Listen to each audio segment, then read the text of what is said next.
Welcome to this explainer. Today, we're diving into a rather uncomfortable truth. You see, it turns out that our high intelligence, our years of hard-earned experience, and our razor-sharp analytical skills might actually be the very things sabotaging our most important decisions. We're going to break down the fascinating science of why smart people make bad choices, and more importantly, how we can stop our own brains from working against us. So, to kick things off, I want you to genuinely ask yourself a question.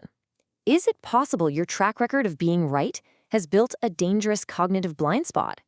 Think about it.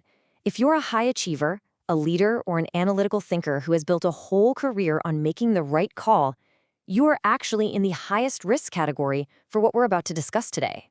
It turns out intelligent people aren't failing randomly. They are failing systematically.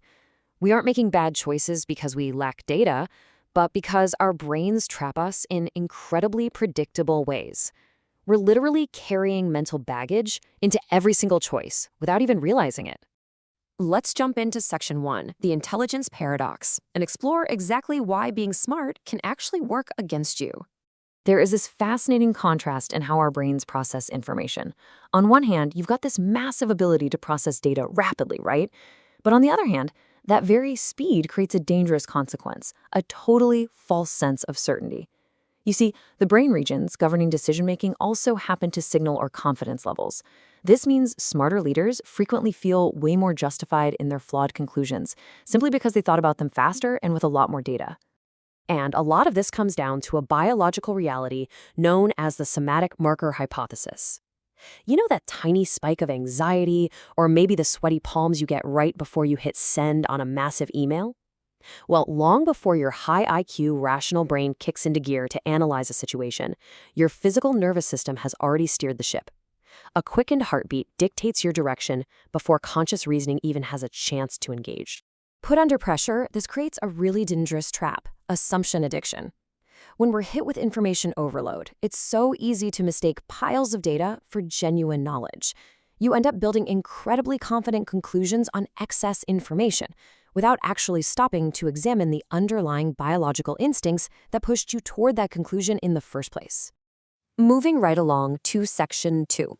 Let's look at 3 dangerous cognitive traps, which are essentially the blind spots of the highly intelligent. Trap number 1 is addition bias. When things get complicated, your smart brain instinctually wants to just throw more at the problem. More features, more processes, more resources. It feels like thoroughness, doesn't it?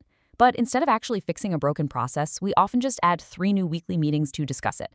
That added complexity masquerades as doing the hard work, while actively hiding these simple, effective solutions sitting right in front of you. Trap number 2 is expertise tunnel vision. Listen, your deep, hard-earned knowledge is a double-edged sword. It can lock you into familiar frameworks, making existing mental models feel authoritative rather than limiting. You might easily fall for the bandwagon effect, adopting popular solutions that worked perfectly in the past, but absolutely do not fit today's unique, unconventional situation. And trap number 3 is certainty addiction. High intelligence leaders are literally wired to hate ambiguity. We want to resolve it, and we want to resolve it quickly. But that urgency forces you to cherry-pick evidence that supports the conclusion you've already reached. Worse, it fuels the sunk cost fallacy, where you stick with failing initiatives simply because reversing course feels uncomfortably like admitting defeat. Which brings us to Section 3, fear under pressure, and exactly how anxiety hijacks smart decision-making. Because when the stakes are high, there is a literal biological battle happening inside your head. Fear triggers the amygdala, dramatically increasing risk aversion and sparking paralysis. But at the exact same time, it actively shuts down your prefrontal cortex, the part of the brain responsible for rational clarity and true decision-making. The result? You mistake endless data gathering for decisive thinking, resulting in a safe, paralyzed overanalysis. The actor Daniel Day Kim actually observed something in Hollywood that applies perfectly to business leadership. He noted that fear-driven systems make people want to do what they know. When anxiety spikes, we don't look for innovative solutions. We apply yesterday's tired playbook to today's unprecedented challenges, simply because it feels familiar. So when we do this, we absolutely aren't acting out of wisdom. We are just retreating to our technical comfort zones. We hide in data because the messy, ambiguous, human complexity of leadership feels completely unbearable under pressure. I mean, spreadsheets are just so much safer, right? They don't argue back. So how do we fix this? Let's look at Section 4, the Human Factor Framework. These are 4 essential questions to break those bias patterns. Question 1, and your first line of defense against confirmation bias, is to pause and deliberately ask, what am I not seeing? It sounds simple, I know, but actively forcing your brain to seek out contradicting evidence before you commit is incredibly powerful. It shatters the illusion that you have all the facts. Question 2 helps you completely escape expertise tunnel vision. Ask yourself, what does success look like from the other person's perspective? Leaders who reframe outcomes through the eyes of their team or their clients uncover massive blind spots that raw data will never, ever show you. Question 3 uses a brilliant inversion technique. What would I need to believe for this to fail? Instead of asking why your plan will work, this question forces you to aggressively stress test the hidden assumptions, quietly propping up your entire plan before it turns into a very costly mistake. And finally, question 4. How might I be wrong in a way I cannot see?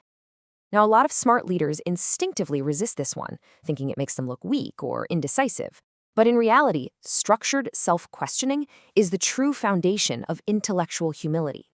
It is exactly what separates truly good judgment from poor decisions disguised as expertise. Let's wrap this up with Section 5, the leadership mindset shift, focusing on practical strategies to audit your biases. You can systematically protect yourself by running a structured bias audit. Research actually confirms that forcing just a 20 to 30-minute pause before a major call shifts your brain entirely out of autopilot.